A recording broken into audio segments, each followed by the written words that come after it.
युग कवि सिद्धिचरण श्रेष्ठ जन्मेको जिल्ला हामी सिद्धिचरण नगरपालिकामै छौँ ओखलढुङ्गामा। मलाई यो कार्यक्रममा आउने अवसर मिलेको छ, मलाई अत्यन्तै गर्व र खुसी लागेको छ। आज रेडियो कर्मी पत्रकार साथीहरूको क्षमता अभिवृद्धि गर्ने उद्देश्यले, पत्रकारहरूसँग समन्वय गर्ने उद्देश्यले यो कार्यक्रमको आयोजना भएको छ। यो कार्यक्रमको आयोजना आन्तरिक मामिला तथा कानुन मन्त्रालय कोशी प्रदेश सरकारले गरेको छ। यसको व्यवस्थापकीय काम सामुदायिक रेडियो प्रसारक महासंघ कोशी प्रदेश कमिटीको तर्फबाट यसको व्यवस्थापन सहयोग गर्ने कार्यक्रम भएको छ। यस कार्यक्रमका अध्यक्ष एवं कोशी प्रदेश आन्तरिक मामिला तथा कानुन मन्त्रालयका प्रदेश सचिवज्यू, यो कार्यक्रममा उपस्थित रहनुभएका जिल्ला समन्वय समिति ओखलढुङ्गाका प्रमुखज्यू, सिद्धिचरण नगरपालिकाका प्रमुखज्यू, यस कार्यक्रममा उपस्थित हाम्रो मन्त्रालयका महाशाखा प्रमुख, उपसचिव साथीहरू, सबै मन्त्रालयको टिम, यो कार्यक्रममा उपस्थित रहनुभएका पत्रकार महासंघका केन्द्र प्रदेशका अध्यक्ष, पदाधिकारी, सदस्य साथीहरू, सबै अकुरा सामुदायिक रेडियो प्रसारक महासंघसँग सम्बद्ध केन्द्र प्रदेश जिल्लाका सबै साथीहरू, पत्रकार महासंघका सबै मित्रहरू, रेडियो कर्मीहरू, पत्रकार मित्रहरू, सबै उपस्थित महानुभावहरूमा म कोशी प्रदेश सरकार आन्तरिक मामिला तथा कानुन मन्त्रालयको तर्फबाट यहाँहरू सबैलाई हार्दिक न्यानो अभिवादन व्यक्त गर्न चाहन्छु। यो कार्यक्रममा यहाँको गरिमामय उपस्थितिको निम्ति सम्मान व्यक्त गर्न चाहन्छु। रेडियोको कुरा गर्दा यसको आफ्नै पृष्ठभूमि छ, विकासको इतिहास छ।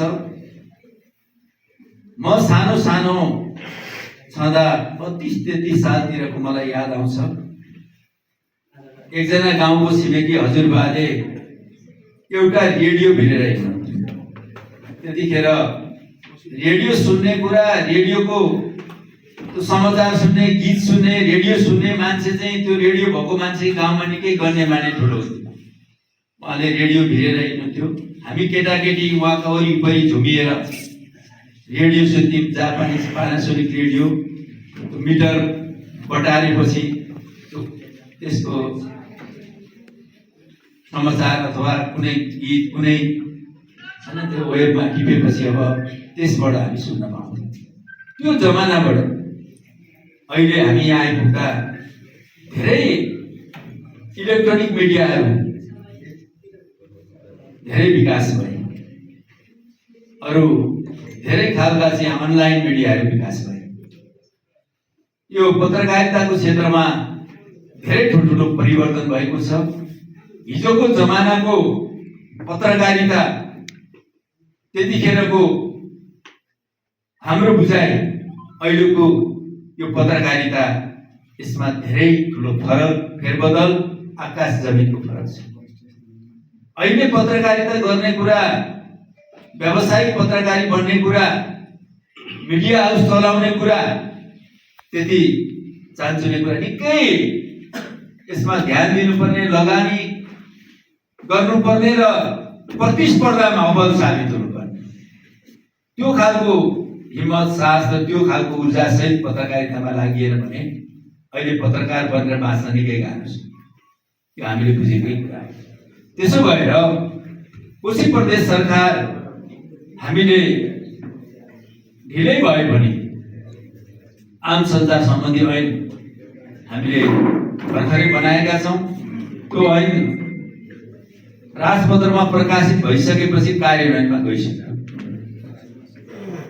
अब सञ्चार प्रतिष्ठानको निर्माण गर्ने प्रक्रियामा, त्यो संस्थाको विकास गर्ने प्रक्रियामा हामी छौँ। हामीले ऐन कार्यान्वयन गरेर पत्रकारिताको क्षेत्रमा कोशी प्रदेश सरकारले व्यवस्थित ढङ्गले काम गर्न हामी चाहिरहेका छौँ। यसको विकासको निम्ति, यसको संरक्षणको निम्ति पत्रकार साथीहरूलाई आवश्यक अरू सेवा सुविधा र पत्रकारिता एउटा आत्मनिर्भर पत्रकारिता बन्नको निम्ति सरकारको तर्फबाट हामीले पुर्याउनु पर्ने योगदानको सन्दर्भमा हामी काम गर्न खोजिरहेका छौँ। यो ऐनलाई कार्यान्वयन गर्ने कुरा नियमावली कार्यविधिहरू बनेपछि हुन्छ, यसलाई व्यवस्थित ढङ्गले। तर त्यो हामी अहिले बनाउन मन्त्रालय आफै, सरकार आफै बनाउन खोजिरहेको छैन। किन बनाउन खोजिरहेको छैन भन्दाखेरि पत्रकार साथीहरूको आफ्नै संस्थाको अगुवाईमा यो कामको नेतृत्व गरियो भने वास्तवमै पत्रकारिता मैत्री यो कानुन हुन जान्छ कि अझ यसले राम्रो गरी यो क्षेत्रलाई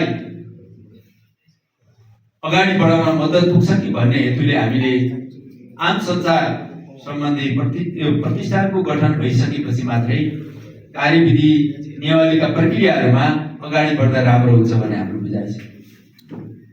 अब धेरै साथीहरूले धेरै कुरा गर्नुभयो, सरकारको तर्फबाट कुरा भयो, लोकतन्त्रको कुरा भयो, यसको इतिहास र पृष्ठभूमिको कुरा भयो। सत्ता, सरकार, लोकतन्त्र वास्तवमै यो यसको अन्यायसित सम्बन्ध छ। एउटा सिक्काको दुईटा पाटा जस्तो हामी लोक कल्याणकारी समाजको कुरा गरिरहेका छौँ, हामी समतामूलक समाजको कुरा गरिरहेका छौँ, हामी जनताका हक अधिकारको सुनिश्चितताको कुरा गरिरहेका छौँ, मुलुकको समृद्धिको कुरा गरिरहेका छौँ। सबै जनतालाई सबल बनाउने, सक्षम बनाउने, धनी बनाउने, मुलुकलाई समृद्धशाली बनाउने कुरा गरिरहेका छौँ। यसमा आफ्नो क्षेत्रको महत्त्वपूर्ण भूमिका छ। सत्ता सँगै सरकार सधैँ सहजता खोज्छ, काम गर्ने सहजता खोज्छ। सत्ताले, सरकारले त्यस सरकारले गरेका कामको प्रभावकारी अनुगमन गर्ने र जनताले उठाएका मुद्दाहरूलाई, जनताका विषयहरूलाई एड्रेस गर्न दबाब दिने मिडियाको महत्त्वपूर्ण काम छ। सरकारले, सत्ताले गरेका राम्रा काम जनतासँग पुर्याउने सँगसँगै जिम्मेवारी पनि हुन्छ र काहीँ कमी कमजोरी भए त्यसको दबाब सिर्जना गर्ने र विकृति विसङ्गतिको उजागर गर्ने काम मिडियाले गर्छ। त्यसैले मिडियाको छुट्टै प्रभावकारी भूमिका छ। त्यसो भएर आज यो रेडियो कर्मीहरूको भेला गरेर प्रदेशभरिका रेडियोहरूको अवस्था के छ, उहाँहरूलाई सशक्त बनाउनको निम्ति हामीले के काम गर्नुपर्छ, यसको समक्ष 4 दिनभित्र समग्र समीक्षा हुनेछ। एउटा निष्कर्ष निचोड सहित यहाँका रेडियोहरूलाई व्यवस्थित गर्ने हिसाबले हामी अगाडि बढ्नेछौँ भन्ने कुरा मैले अपेक्षा दिएको छु। यो तालिम, यो गोष्ठीले त्यतातर्फ हामीलाई अगाडि बढाउनेछ।